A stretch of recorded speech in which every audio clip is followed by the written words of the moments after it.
Hello दोस्तों, यथार्थ Hindi education classes में आप सभी का स्वागत है। आज की क्लास में हम पढ़ेंगे हिंदी साहित्य के कुछ इम्पोर्टेंट प्रश्न जो कि हिंदी टीजीटी, पीजीटी, नेट आदि की परीक्षा के लिए काफ़ी इम्पोर्टेंट होंगे। तो चलिए स्टार्ट करते हैं अपनी क्लास को। पहला प्रश्न है, निम्नलिखित सूचियों को सम्मिलित कीजिए। आपको यह सूचियाँ सम्मिलित करनी है। एक और रचनाएँ, दूसरी ओर रचनाकार हैं। पहली रचना है मधुमालती, फिर है मृगावती, फिर है पद्मावत और अनुराग बांसुरी।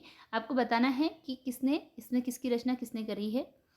तो मधुमालती इसकी रचना मंजन ने करी है, ऑप्शन 2 इसके लिए राइट आंसर है। मृगावती की रचना कुतुबन ने की है। पद्मावत जायसी की रचना है और अनुराग बांसुरी नूर मोहम्मद की रचना है। अगला प्रश्न देखते हैं, पद्मावत की कथा में राजा रत्नसेन किसका प्रतीक है। आपको बताना है कि पद्मावत जो रचना है इसमें राजा रत्नसेन का जिक्र हुआ है, तो बताना है यह किसका प्रतीक है। इसके लिए राइट आंसर ऑप्शन ए है, मन का। जो रत्नसेन है वह मन का प्रतीक है। अगला प्रश्न है, जायसी ने 12 मासे में विरह वर्णन का प्रारंभ किस माह से किया है। जायसी ने 12 मासे में विरह वर्णन का प्रारंभ किस माह से किया है। इसके लिए राइट आंसर ऑप्शन सी है, आषाढ़ मास से। आषाढ़ मास से जायसी ने 12 मासे में विरह वर्णन किया है। अगला प्रश्न है, कौन सी रचना जायसी की है। आपको बताना है कि इनमें से कौन सी रचना है जो कि जायसी की है। ज्ञानदीप है, रूपमंजरी, अखरावट और हंसावली। राइट आंसर ऑप्शन बी है, अखरावट, यह जायसी की रचना है। अगला प्रश्न है, माधवानल कामकलंदा इनमें से किस कवि की रचना है। माधवानल कामकलंदा इसके कवि का नाम बताना है और राइट आंसर ऑप्शन ए है, आलम। माधवानल कामकलंदा यह आलम की रचना है। अगला प्रश्न है, पद्मावत की रचना कब हुई। पद्मावत का रचना वर्ष आपको बताना है।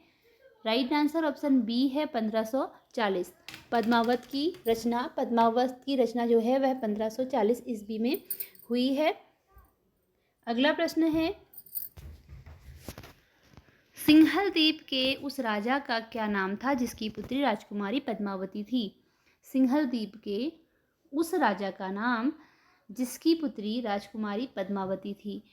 इसके लिए जो राइट आंसर है वो ऑप्शन सी है, गंधर्वसेन। तो राजकुमारी पद्मावती कहने का मतलब है कि राजकुमारी पद्मावती किसकी पुत्री थी, तो गंधर्वसेन की पुत्री थी। अगला प्रश्न है, जायसी ने 12 मासे में विरह वर्णन का प्रारंभ किस माह से किया है। तो आषाढ़ मास से किया है। यह दोबारा आ गए हैं क्वेश्चन। आगे देखते हैं, पद्मावत में मुख्यतः किस छंद का प्रयोग हुआ है। पद्मावत में जो प्रयुक्त छंद है उसका नाम बताना है। पद्मावत में प्रयुक्त छंद कौन सा है, तो राइट आंसर ऑप्शन सी है, दोहा चौपाई, जो है पद्मावत का मुख्य छंद है। अगला प्रश्न है, जायसी द्वारा पद्मावत में वर्णित 12 मासा का अर्थ है। जायसी ने जो पद्मावत में 12 मासा का वर्णन किया है उसका अर्थ क्या है, कि 12 महीनों में नागमती की विरह मनोदशा का वर्णन। इसका अर्थ है 12 महीनों में नागमती की विरह मनोदशा का वर्णन। अगला प्रश्न है कि जायसी के विरह वर्णन में कौन सी विशेषता नहीं है। जो विशेषता उसमें नहीं है, नहीं को बताना है।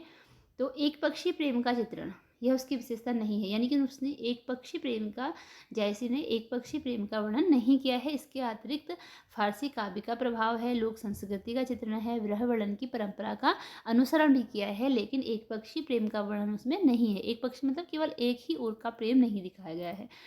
अगला प्रश्न है, जायसी ने पद्मावत में प्रकृति के किस रूप का वर्णन किया है। जायसी ने पद्मावत में प्रकृति के किस रूप का वर्णन किया है। आलंबन रूप का, उद्दीपन रूप का, मानवीकरण के रूप का, या सभी का। तो राइट आंसर ऑप्शन डी है, सभी। आलंबन रूप का वर्णन भी हुआ है प्रकृति के, उद्दीपन रूप में भी और मानवीकरण रूप में भी इसका प्रयोग हुआ है। अगला प्रश्न है, आचार्य रामचंद्र शुक्ल ने सूफी काव्य परंपरा का प्रथम कवि किसे माना है। शुक्ल जी के अनुसार सूफी काव्य परंपरा का प्रथम कवि किसे माना गया है। राइट ऑप्शन सी है, कुतुबुन। किसके अनुसार माना गया है, शुक्ल जी के अनुसार सूफी काव्य परंपरा का पहला कवि शुक्ल जी के अनुसार। अगला प्रश्न है, चंदायन के रचनाकार हैं। राइट आंसर ऑप्शन बी है, मुल्ला दाऊद। चंदायन के रचनाकार मुल्ला दाऊद हैं। अगला प्रश्न है, निम्नलिखित में कौन सी रचना जायसी की नहीं है? जो रचना जायसी की नहीं है वह आपको बतानी है। तो इसके लिए राइट आंसर ऑप्शन डी है, मृगावती। यह कुतुबुन की रचना है। इसके अतिरिक्त पद्मावत, अखरावट, आखिरी कलाम, यह किसकी रचनाएं हैं? यह सारी जायसी की रचनाएं हैं। अगला प्रश्न है, मृगावती किसकी रचना है? तो इसके लिए राइट आंसर ऑप्शन ए है, कुतुबुन की रचना है मृगावती। अगला प्रश्न है कि सूफी काव्य में कौन सी विशेषता नहीं है? जो विशेषता सूफी काव्य में नहीं मिलती है? कथानक रूढ़ियों का प्रयोग, श्रृंगार का विशद वर्णन, इस्लाम धर्म का प्रचार या फारसी काव्य शैली का प्रभाव। तो इस्लाम धर्म का प्रचार, सूफी काव्य में इस्लाम धर्म का प्रचार नहीं किया गया है, बल्कि इसमें क्या किया गया है? प्रेम से संबंधित रचनाएं इसमें मिलती हैं। बाकी कथानक रूढ़ियों का प्रयोग है, श्रृंगार का विशद वर्णन भी है और फारसी काव्य शैली का प्रभाव भी इसमें दिखता है। अगला प्रश्न है कि निम्नलिखित में विषम संयोजन कौन सा है? विषम का मतलब है जो कि गलत है, गलत, जो मैच नहीं करता है। जायसी की रचना अखरावट है, सही है। मंझन की मधुमालती है, सही है। मीर कासिम की हंस जवाबिर है, यह भी सही है। लेकिन मुल्ला दाऊद की मृगावती रचना है, यह गलत है। अगला प्रश्न है कि जायसी ने अपनी किस रचना में सूफी सिद्धांतों का वर्णन किया है? तो किस रचना में उन्होंने अपनी सूफी सिद्धांतों का वर्णन किया है? अखरावट में किया है। ठीक है, अखरावट में उन्होंने सूफी सिद्धांतों का वर्णन किया है। अगला प्रश्न है, ईसवी सन में कितने वर्ष जोड़ने पर संवत बनता है?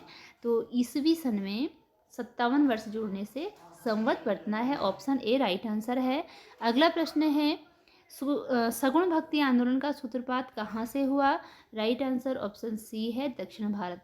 सगुण भक्ति आंदोलन का सूत्रपात दक्षिण भारत से हुआ।